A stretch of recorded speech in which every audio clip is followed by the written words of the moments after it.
Sobat Najwa, pernahkah mendengar istilah bandar saham? Di balik hiruk-pikuk transaksi bursa, tersembunyi sosok berpengaruh yang kerap dijuluki sebagai bandar. Mereka adalah pemain besar, layaknya paus di lautan luas, dengan modal fantastis yang mampu menggerakkan harga saham. Keberadaan bandar saham sendiri masih menjadi misteri. Identitas mereka jarang terungkap, terselubung di balik perusahaan sekuritas atau bahkan investor individu.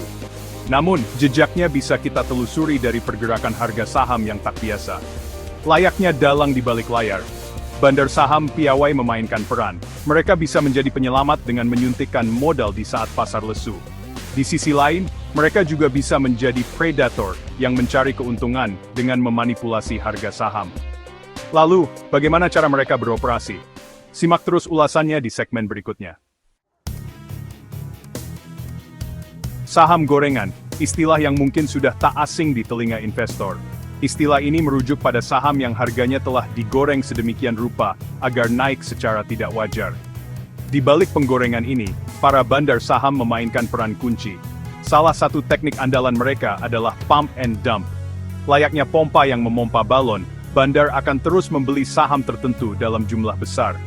Aksi ini membuat harga saham terpompa naik, menarik minat investor lain untuk ikut membeli.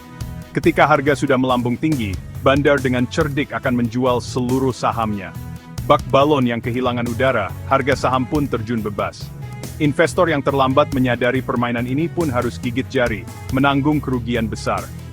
Selain pump and dump, masih banyak teknik culas lain yang digunakan bandar, seperti menyebar rumor, memanfaatkan informasi orang dalam, hingga melakukan transaksi semu.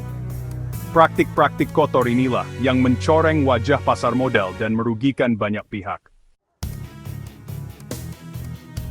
Praktik goreng-menggoreng saham bukanlah isapan jempol belaka. Bursa Efek Indonesia pun tak luput dari aksi culas ini. Salah satu kasus yang menggegerkan publik adalah skandal manipulasi saham PT XYZ pada tahun 2023. Kasus ini bermula saat harga saham PT XYZ, perusahaan yang bergerak di bidang properti, tiba-tiba meroket tajam tanpa alasan yang jelas. Lonjakan harga yang tak wajar ini tentu saja menarik perhatian banyak investor, termasuk investor retail. Namun, pesta tak berlangsung lama. Otoritas Jasa Keuangan atau OJK mencium gelagat mencurigakan di balik pergerakan saham PT XYZ. Setelah melakukan penyelidikan, OJK menemukan indikasi manipulasi pasar yang dilakukan oleh sekelompok investor, diduga kuat melibatkan bandar saham. OJK pun bertindak tegas dengan menghentikan perdagangan saham PT XYZ. Sayangnya, langkah ini tak mampu menyelamatkan ribuan investor yang terlanjur terjebak. Mereka harus rela menanggung kerugian besar akibat ulah para manipulator pasar. Keberadaan bandar saham memang menimbulkan dilema.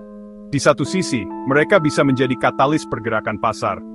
Tapi di sisi lain, teknik yang mereka gunakan acap kali menabrak batas etika dan melanggar hukum. Penting untuk dipahami, tidak semua aksi bandar merupakan tindakan ilegal.